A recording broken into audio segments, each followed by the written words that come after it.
आज हम लोग देखने वाले हैं विजुअल स्टूडियो कैसे इंस्टॉल करते हैं अपने पीसी में। सबसे पहले चले जाना आपको क्रोम पे, ठीक है। आप लोग भी ध्यान देना है, क्रोम पे जाना है। उसके बाद क्या करना है, कोई भी एक ले लो, यहाँ से मैंने मान लो ये ले लिया। उसके बाद क्या करना है, जैसे विजुअल स्टूडियो पे क्या क्या काम हम कर सकते हैं, क्या क्या चीज़ें कर सकते हैं। जैसे हम लोग वेब डिज़ाइनिंग का भी सीखने वाले हैं, तो उस पर हम लोग क्या कर सकते हैं कि जैसे कोई भी कोड हो गया, एक तो भाई चलना है यार, हाँ, एक तो वेब डिज़ाइनिंग का जैसे HTML फॉर्मेट हो गया, CSS फॉर्मेट हो गया, उसमें बहुत इजी तरीके से हम लोग कर सकते हैं। जैसे यहाँ पे देखो ये लिखा है ना HTML, बट ठीक है, हम लोग यहाँ पे टाइप करना है विजुअल स्टूडियो, ठीक है। क्लिक कर दो, एक आ गया, यहाँ पे क्लिक करना है आपको, सिंपली चले जाना है यहाँ पे और डाउनलोड का ऑप्शन दिख रहा है, डाउनलोड हो जाएगा ऑटोमेटिक। नहीं हो रहा है तो यहाँ पे क्लिक कर दोगे, फिर क्या हो जाएगा, यहाँ से डाउनलोड हो जाएगा, ठीक है। हमारे पास ऑलरेडी है। डाउनलोड होने के बाद सेटअप कर लेना है डबल क्लिक करके, ठीक है। सेटअप करने के बाद अब देखो इसको हम हटा देते हैं, ठीक है, हट गया, क्लियर। सेटअप करने के बाद आपको क्या करना पड़ेगा, विजुअल स्टूडियो से चालू कर लोगे यहाँ पे, ठीक है। विजुअल स्टूडियो चालू किया। अब विजुअल स्टूडियो होता गया है, इसमें हम ना टेक्स्ट एडिटिंग मतलब कोड लिख सकते हैं, लाइक पाइथन का हो गया, जावा का हो गया, सी का हो गया, C++, बहुत सारे कोर्स इसमें हम लोग कर सकते हैं, ठीक है। और इसमें मेन कारण क्या होता है, क्योंकि हम इसमें क्यों करते हैं पहले वो देख लेते हैं। इसमें हम करते हैं, जैसे यहाँ पे देखो बहुत सारे हम लोग कोर्स लिखे हैं, ठीक है। अभी देखो कोई भी जैसे नोटपैड में हम लोग वेब डिजाइनिंग नोटपैड में भी सीख सकते हैं, ठीक है। चलो इसमें देखते हैं, फाइल पे जाना है, सिंपली आपको एक न्यू फाइल लेना है, फोल्डर लेना है, सिंपल क्या लेना है आपको, फोल्डर। फोल्डर पे क्लिक करोगे, न्यू ओपन फोल्डर। अब आपको कोई एक फोल्डर बना के रखना है। जैसे हमारे पास एक 30 डेज लेक्चर चल रहा था, हमारा चल रहा है, अभी भी चल रहा है वो दूसरे वाले चैनल पे। सो इसको हम लोग क्या करेंगे, एक ऐसे हम लोग फिर से बना सकते हैं दूसरा फोल्डर। लाइक यहाँ पे हम लोग न्यू फोल्डर क्लिक किए, उसके बाद फिर यहाँ पे एक आ गया फोल्डर। फोल्डर आने के बाद आया, यहाँ पे क्लिक कर दो, F2 प्रेस करके हम इसका नाम चेंज कर दिए। मान लो इसका नाम दे दिया मैंने टेस्ट, क्या डाल दिया, टेस्ट 1, ठीक है। या फिर टेस्ट ही डालते, चलो। फिर क्या करेंगे, यहाँ पे सेलेक्ट फोल्डर, सेलेक्ट फोल्डर पे क्लिक किए, उसके बाद फिर यहाँ पे क्या हो जाएगा, वो फोल्डर आने के बाद क्या करना है आपको, ये आपका जो होता है ना, यहाँ से ये देखो यहाँ पे कुछ कमांड्स दिए हैं, क्या क्या चीज़ें होते हैं। कंट्रोल P से क्या होता था, गो टू फाइल, फाइल पे जा सकते हो, या फिर 11 से फुल स्क्रीन होता है, टॉगल। एंड ये देखो यहाँ पे आपका फोल्डर का नाम डिस्प्ले हो रहा है, ठीक है। इस फोल्डर में आप जितनी फाइल हो सकती है उतनी फाइल सेव कर सकते हो, न्यू फोल्डर क्रिएट कर सकते हो, नई फाइल बना सकते हो, बहुत सारे काम कर सकते हो। मतलब ये होता है कि आपका ये जो फोल्डर है ना, इस फोल्डर को पूरा एक्सेस कर सकते हो विजुअल स्टूडियो कोड से, ठीक है। इसका मेन कारण होता है हम इसको यूज क्यों करते, देखो यहाँ पे हम एक तो फोल्डर हमारा पूरा अपने पास रहता है, दूसरा ये बहुत इजी तरीके से हमारे कोड को लिखता है। लाइक अगर मैंने यहाँ पे लिख दिया जैसे टेस्ट, या फिर डे वन डॉट, या फिर day1 LEC.html फाइल हम लोग देखने वाले हैं, तो HTML हम लोग देखते हैं। देखो अब हमको क्या करना है कि सिर्फ यहाँ पे HTML लिखना है, सिंपली क्या लिखना है, HTML। तो HTML ओपनिंग टैग होता है, और ये क्या होता है, क्लोजिंग टैग होता है, ठीक है। दो टैग्स होते हैं।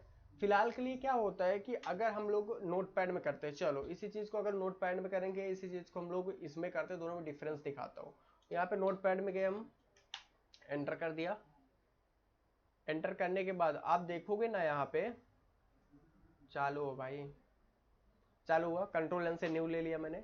अगर हम यही काम सेम काम करते हैं, चलो इसमें लिख देते हैं हम लोग HTML, पूरा आपको टाइप करना पड़ेगा HTML, ठीक है। फिर क्या लिखना पड़ेगा, HTML के बाद आ जाता है आपका हेड, हेड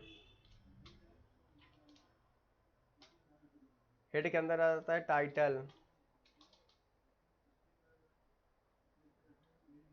ठीक है। टाइटल के अंदर जैसे जो चीज लिखते, जैसे मैंने लिख दिया गूगल, ठीक है, .com, google.com। अब उसके बाद टाइटल हमने क्लोज किया, TITLE, title close, head close. इसके बाद आता है बॉडी, क्या जाता है, BODY, बॉडी आ जाता है। यहाँ पे बॉडी को भी क्लोज किया। देखो इसमें दो दो चीज आप हर बार दिख रहे होंगे ना, तो ये होता है ओपनिंग टैग, ये चीज जो होता है ओपनिंग टैग होता है, और ये होता है क्लोजिंग टैग, जो कि यहाँ पे स्लैश का यूज करते हैं हम, तब जाके क्लोज होता है। तो ओपन यहाँ से हुआ HTML, यहाँ पे क्लोज हुआ, इसके अंदर हेड आया, हेड ओपन किया, हेड क्लोज किया, टाइटल ओपन किया, टाइटल को हमने क्या किया, क्लोज किया। अब जो ये चीज दिख रहा है ना, ये कहाँ पे यूज होता है और कैसे आता है वो देखते हैं हम लोग। बॉडी के अंदर हम बीजी कलर का भी यूज कर सकते हैं। फिलहाल अभी देखो इसमें जो टाइमिंग लगा है इतना लगा है, अब इसमें देखो कितना टाइम लगता है।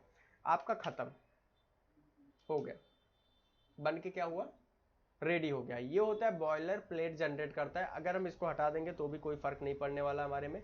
हमको क्या चाहिए, HTML एक्स्ट्रा चीज दे देता है, बाकी कम तो नहीं करता है वो चीज। देखो ये होता है, हम लोग क्यों यूज करते हैं, इसलिए यूज करते हैं। अब इसको हम लोग थोड़ा सा एडिट कर सकते हैं। इसमें क्या लिख देंगे, google.com। यही काम वहां भी किए थे, यही काम यहाँ किए। अब कौन सा इजी है, ये वाला या फिर वो वाला, ये वाला इजी है, सिंपल, ठीक है। अब इस पर राइट क्लिक करना है। अब उसको क्या करना था, हमको उसमें सेव करना है एक फोल्डर में। जैसे अगर इसको हम रन करके दिखाएं तो इसको फाइल पे जाके हमको क्या करना है, सेव करना है। कहाँ से सेव करोगे, यहाँ से सेव करोगे। सेव कहाँ पे, मान लो मैंने डेस्कटॉप पे कर दिया, तो चलो डेस्कटॉप पे सेव कर देते हैं। सेव करते टाइम .html इसका फाइल का एक्सटेंशन होना चाहिए आपको। मान लो मैंने लिख दिया यहाँ पे t1.txt, txt नहीं लेगा वो, क्या लेना चाहिए यहाँ से, html, ठीक है। अब इसको हमने सेव कर दिया, सेव किया। देखो डेस्कटॉप पे एक फाइल आया रहेगा, देखो कहीं पे t1 किस में दिख रहा है, टेक्स्ट फाइल में। राइट क्लिक करो यहाँ पे, ओपन विथ क्रोम,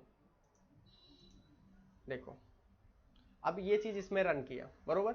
हमको करना क्या पड़ा, नोटपैड पूरा पहले कोड लिखो, उस फाइल को सेव करो। सेव कहाँ कर रहे हो, सेव करने का तरीका कहाँ पे सेव करना है वो पूरा पाथ सेट करो, उसके बाद वहां पे सेव करो, फिर उसको रन करो।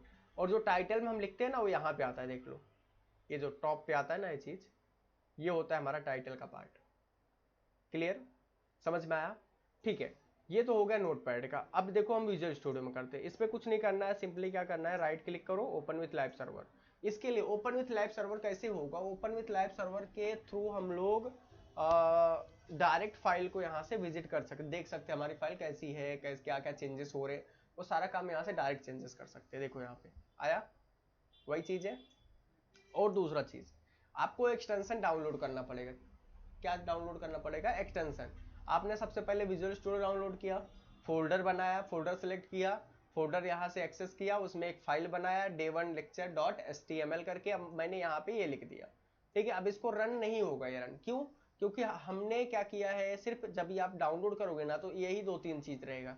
ये रहेगा एक ये, और एक 2-3, यही सब रहेंगे, ये नहीं रहेगा, ठीक है। आपको एक्सटेंशन ये चीज पे जाना है, क्लिक करना है। यहाँ पे क्लिक करने के बाद यहाँ पे क्या करना है, आपको टाइप करना है लाइव सर्वर। क्या टाइप करना है, लाइव सर्वर। देखो फर्स्ट वाला आया लाइव सर्वर करके, इसको आपको इंस्टॉल कर लेना है यहाँ से। अभी हम लोग हमारा इंस्टॉल्ड इनेबल है, हम इसको डिसेबल कर देंगे तो क्या हो जाएगा, ये बंद हो जाएगा, ठीक है। तो यहाँ से इंस्टॉल कर लेना है। इंस्टॉल करने के बाद देखो अनइंस्टॉल कर सकते हैं हम लोग यहाँ से, तो इंस्टॉल कर लेना है। उसके बाद क्या करना है आपको, सिंपली अब इस पे राइट क्लिक करोगे ना, तो ये ऑप्शन दिखेगा आपको, ठीक है, ओपन विथ लाइव सर्वर। जैसे हम इस पे क्लिक करते हैं, क्लिक करने के बाद आपका ये ओपन हो गया। देखो यहाँ पे टाइटल में जो चीज हम लोग लिखे हैं यहाँ पे आ रहा है, देखो, ठीक है। और एक चीज कर सकते हो, लाइव प्रीव्यू।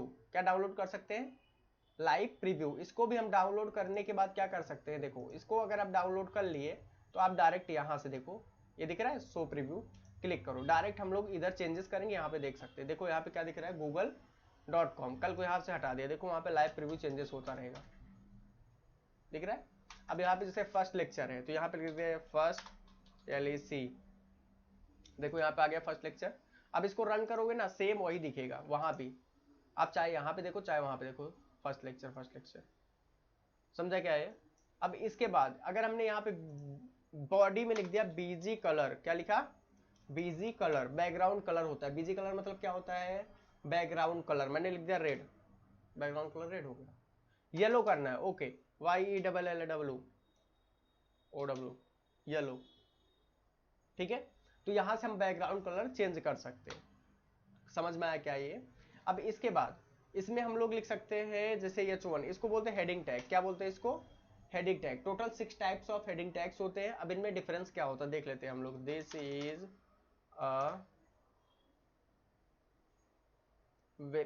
इज अब क्या लिख सकते हैं, बुक, चलो छोड़ो, बुक लिख दिया मैंने, देखो यहाँ पे डिस्प्ले हो रहा है, ठीक है। अब इसी चीज को हम लोग देखो कैसे करेंगे, सिंपली H2 में लिख दिया यही चीज, कंट्रोल V आया, ठीक है, enter, control V, sorry control Z। अब यहाँ पे टाइप कर सकते हैं H3, कंट्रोल V, 3 में डिफरेंस दिख रहा है पूरा। हेडिंग टैग है H1, H2, H3, H6 तक होता है ऐसे। H4 करना है H4, उसके अंदर क्या लिख सकते हैं, ये लिख दिया, H5 enter, control V, 5, H6 enter and this. अब H7 बोलोगे लिखने के लिए तो H7, बट कोई फर्क नहीं पड़ा, आया ही नहीं। क्यों? क्योंकि वैसा टैग ही हमारे पास नहीं है, ऐसी कोई टैग लाइन या फिर टैग वगैरह नहीं है हमारे पास, ठीक है। तो लास्ट टू लास्ट कितना टैग्स होते हैं अपने हेडिंग टैग, 1 to 6, ठीक है। और डिफरेंस ये दिख रहा है आपको, क्या हो रहा है, इसका फॉन्ट की जो साइज है वो कम ज्यादा हो रही है, क्लियर। अब यहाँ पे लिख सकते हैं हम लोग टेक्स्ट, क्या लिखेंगे यहाँ पे, TEXT, text is equal to, अगर मान लो मैंने लिख दिया रेड, टेक्स्ट कौन सा कलर हुआ, रेड, ठीक है। मैंने लिख दिया ब्लू, BLUE, कौन सा कलर हुआ, ब्लू, ठीक है। ऐसे जितने भी कलर आप जानते होंगे सारे कलर हम लोग यूज करने वाले। प्लस अभी तो हम लोग सिर्फ HTML का ही यूज करें, जब CSS इसमें मिक्स करेंगे ना, बहुत सारी चीजें हम लोग देखेंगे, इसमें बहुत सारे कोड्स आएंगे, बहुत सारे लाइंस का कोड रहेंगे, लाइक 100, 200, 500 तक भी जा सकते हैं लाइन के कोड। लेकिन एक चीज ध्यान रखना, इसमें प्रैक्टिस बहुत इंपॉर्टेंट है। जैसे मैंने एक एक लाइन यहाँ पे लिखा है और एक एक लाइन साइड में देख रहा था कि क्या आ रहा है, कैसे आ रहा है, कैसे चेंजेस हो रहे हैं, वो सारी चीज आपको भी साथ में करना होगा, ठीक है। जब भी करोगे तभी ये समझ में आने वाला, नहीं तो नहीं आएगा, सीधी सी बात है। क्लियर हुआ सबको? ओके। नाउ अब यहाँ पे हम कंट्रोल एस कर दिए, सेव कर दिए, मतलब इसको लाइव सर्वर पे देखोगे तो कुछ सेम ही दिखेगा, कोई डिफरेंस वगैरह नहीं देखने को मिलेगा, ठीक है। ये होता है लाइव प्रीव्यू का सेक्शन और ये होता है आपका ब्राउजर का, ठीक है। अब ये चीज जो है, आप ये बताओ, अब यही चीज आपको अगर नोटपैड में लिखने को बोला जाए तो आप इतने टाइम में लिख देंगे जितने टाइम में मैंने इसमें बताया? नहीं हो सकता, क्योंकि वहां पे bracket open and close and semicolon पता नहीं क्या क्या फलाना ठिकाना करना पड़ता है, ठीक है। इसमें ऐसा कुछ नहीं। अगर आपको ये नहीं चाहिए तो आपको बहुत इजी तरीका है, इसमें बहुत इजी तरीके से कोडिंग सॉल्व हो सकती है, ठीक है। और मैक्सिमम जितने भी प्रोजेक्ट्स होते हैं ना, शायद HTML से लेके CSS, जावास्क्रिप्ट वगैरह पाई, अभी जो बेस्ट है ना कोडिंग का, कोडिंग एडिटर, वो अपना VS कोड ही है, क्योंकि हर एक लैंग्वेज को बहुत इजी तरीका बना देता है और देखने में कुछ अच्छा लग रहा है। हाँ, हम लोग कोडिंग भी कर रहे हैं, आज समझ में आ रहा है। पहली बार जब भी आप लोग कोड स्टार्ट करोगे तो ऐसा नहीं दिखेगा, आपको येलो एंड रेड कलर नहीं दिखेगा, मैंने इसमें फिल्टर लगाया है, ठीक है। सो इसका हम लोग चेंज कर दे, एक्सटेंशन करके एक जेली होता है, जेली फिश, वो वाला मैंने यहाँ पे थीम यूज किया है, जेली फिश। देखो जेली आई थिंक कौन सा है ये, इसका यूज किया मैंने, इसलिए ऐसा दिख रहा है, बाकी ये दिखता वैसा नहीं है। समझा हमारा विजुअल स्टूडियो कैसे हम लोग HTML CSS वगैरह कैसे रन कर सकते हैं, ठीक है। तो इतना जो है आज का फर्स्ट लेक्चर, सिर्फ इतना ही देखो। और बैकग्राउंड कलर कैसे चेंजेस कर सकते हैं, टेक्स्ट को कैसे चेंजेस कर सकते हैं, ये सारी चीजें कैसे होती है वो सब ध्यान में रखो। और चाहिए तो अंडरलाइन कैसे करते हैं, बोल्ड कैसे करते हैं, लेफ्ट कैसे करते हैं, राइट कर सकते हैं, या 4 लगा सकते हो आप, सेंटर कैसे कर सकते हैं, ये सारी चीजें हम लोग देखेंगे आने वाले लेक्चर्स में एक एक करके। फिलहाल अभी के लिए सिर्फ इतना ही रहेगा।